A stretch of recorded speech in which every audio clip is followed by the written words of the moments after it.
काय हे चिटकलेत म्हणजे ह्यांचे विरुद्ध ध्रुव आहेत त्याच्यामुळे ते चिटकले. आता जर आपण याची साईड चेंज केली तर हे चिटकतात का? डोळे उघडून बघा गड्यांनो झापड लावू नका. डोळे उघडून बघा गड्यांनो झापड लावू नका.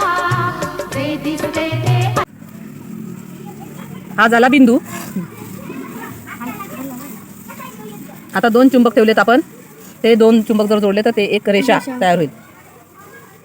आता 3 चुंबक ठेवलेत. हे तिन्ही सारख्या अंतरावर स्थिरावलेले आहेत. तिन्ही बाजू सेम आहेत म्हणून समभुज त्रिकोण तयार होतो. आता 4 चुंबक आहेत. हे 4ही चुंबक हळूहळू समान अंतरावर स्थिर होतात आणि एक चौरस आकृती तयार होते. हां आता हे 5 चुंबकांची पंचकोन ही आकृती तयार झाली. 5ही चुंबक समान अंतरावर आहेत.